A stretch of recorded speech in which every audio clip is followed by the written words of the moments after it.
In the words of famous or infamous playwright Oscar Wilde, always be yourself. Everyone else is already taken. Hi, I'm Elisa Hayes, and this is Letters to My Daughter, a weekly podcast devoted to women, mentoring women. I'm honored and delighted to have you join me here, so let's get right to it. This week, I'm going to talk about authenticity, as in what I said at the beginning was a weekly podcast. I haven't posted a podcast for the last couple of weeks, and that means I have lied to you. I am so sorry. And I think part of the problem is I've been trying to make things perfect. I've been trying to do everything exactly right, make it perfect, and the problem is I can't. It is incredibly hard, time-consuming, energy-consuming, just like every other time when you try to make yourself perfect for other people. It requires an enormous amount of energy to be perfect. So, I'm changing things up. If you're listening to the audio only, then you don't know that I'm sitting here in my office on video recording. You can look around, you can see my giant microphone in front of my face, my office, my fake fireplace from Costco in the background because I live in the Seattle area and it gets darn cold here. In fact, it is the middle of May, almost Mother's Day at the time of this recording, and it's cold, rainy, which is honestly kind of depressing. So I have my fake fireplace from Costco that puts out heat. I think I'm used to talking to faces. I'm a professional speaker. That's what I do. I've spent my entire life, since I was 4 years old, on stages all around North America and halfway around the globe. I know how to look at people's faces and read faces. And just talking to my microphone by myself in my office is weird. I have a really hard time doing that. Then when I listen to my own voice in playback, I want to edit out all of the fumbles and super long pauses. I never knew until I started listening to my own voice in recordings how long I pause on things. But of course, if you have listened to the previous episodes of my podcast, you wouldn't know that because they're all edited out. Well, that's all super time consuming. And you know what? I know this will come as a shock, but I have other things to do. What I would rather do is be honest. I'd rather talk to you like I would talk to my daughter, which isn't that kind of the point of this podcast? To be real, to be honest, to provide mentoring from one woman to other women, about women, about how to be a strong, confident woman in the world.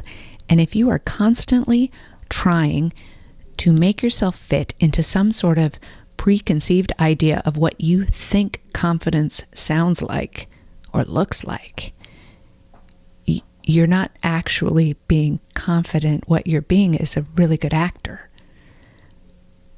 I think we all do that a lot in our lives. We go through our lives acting, pretending that we know what we're doing, when in fact what we're really doing is editing. We do a lot of editing. Now, that's not to say that you should actually blurt out every thought that comes through your head so that because you're being authentic and you're not editing yourself. No.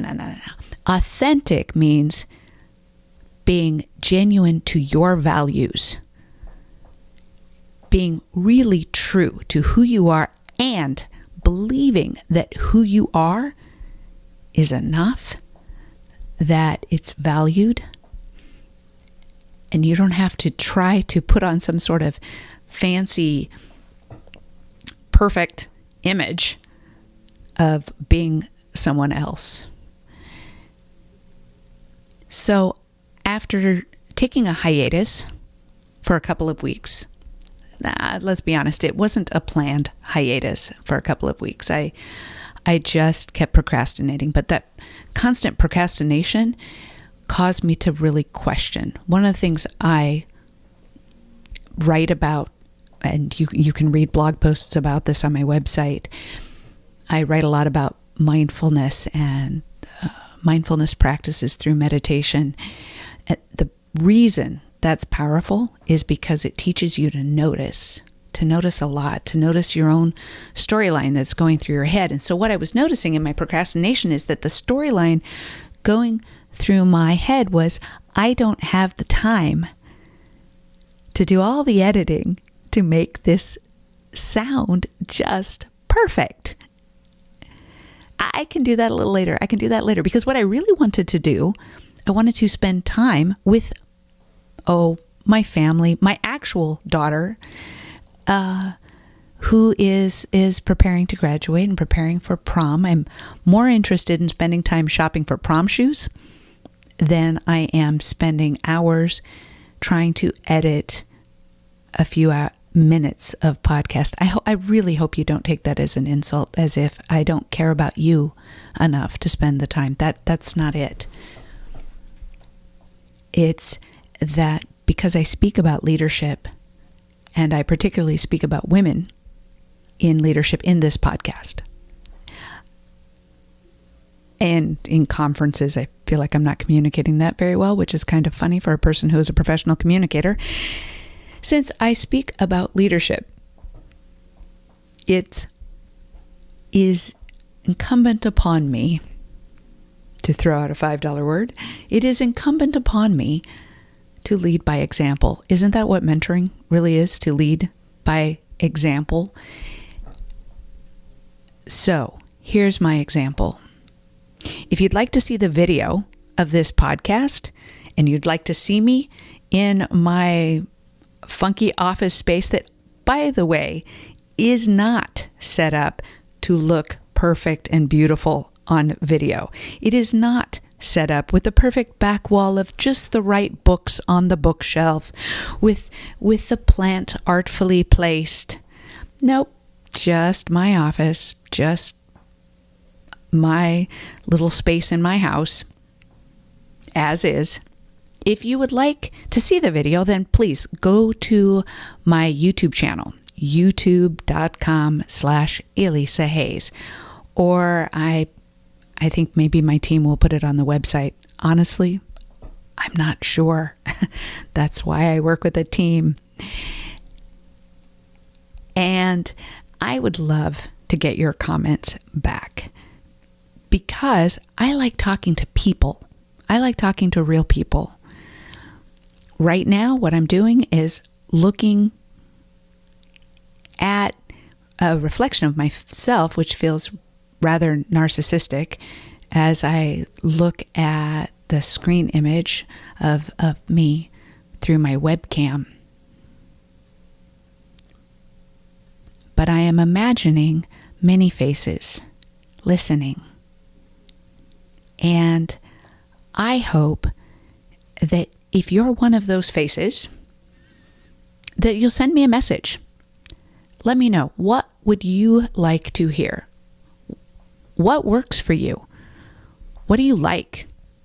What do you don't like? You can send me messages several ways. Go to my website, elisahayes.com, and there's a contact me button. You can send me an email. You can go to my Facebook page. You can go to my professional page, facebook.com/Elisa Hayes. Or if we're not already friends on Facebook, you can look at my personal profile, send me a friend request, and we can converse there. And of course, I'm on, like all people, I'm on LinkedIn, Twitter, Instagram, Pinterest. Not that I have anything particularly interesting on Pinterest, but let's connect as real people, being authentic, being honest, being confident enough in who we are to just show up as a real person and have a conversation about being not perfect, about how we really want to put our best out into the world. Of course we do. That's why we're trying to be perfect, because we want to put our best out into the world. We care, partly because we know people are going to judge us, and partly because we care aspirationally about our highest selves. And that's what we want to project.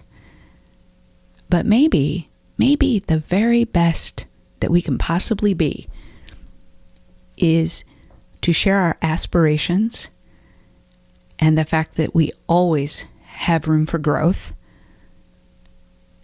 and we can own where we fall down. I can own the fact that for 2 weeks, I did not produce a weekly podcast, just like I have been promising that I would do. But the most important part, and this is the example I would want to give to my daughter, is instead of quitting or kind of hiding under a rock or lying about it, I just own it. Just own it. Say, yeah, that wasn't working for me. And I need to do this a little differently. And trust that other people have grace and, in fact, are probably grateful that you're being real. A story I recently shared with my daughter as we were having a conversation. I said, one of my favorite memories from college, it's kind of a funny little story. I don't remember what the class was. I hadn't done a paper, I think. I hadn't written a paper. I hope my parents don't listen to this. And so it was late. I went to my professor. I remember us having this conversation outside on a beautiful sunny day, obviously very unlike the Seattle area. And I said, so you may have noticed I didn't turn this paper in. I'm wondering if I turn it in tomorrow, would there be any credit for it? And the professor looked at me, throwing me the option of giving a really good reason why my paper was late. Said, well, do you have a reason that you haven't turned your paper in? You know what I said? I said, yeah, I do. I didn't feel like writing it. And the professor said, are you kidding me? Really? Don't you want to lie to me and give me some, I don't know, your dog died, something? Well, no. I mean, would you grade me better if I lied to you? So I was given the option to turn in my paper late just because I was honest about why I hadn't written it yet, because I just hadn't felt like it. And I was willing to take the hit. And in fact, when I talk about leadership, as somebody who was actually physically hit, I say that one of the things you have to learn how to be willing to do is take the hit. So whatever you're doing this week, however it's going, if you have fallen down on the job on something, maybe the challenge to you this week, be honest, be real, be willing to take the hit. I'm Elisa Hayes, and this has been Letters to My Daughter. I'm honored and delighted that you have invited me into your ears, your mind, if you're watching on video, your eyeballs, and most importantly, your heart. Remember to share the love, and I'll see you next week.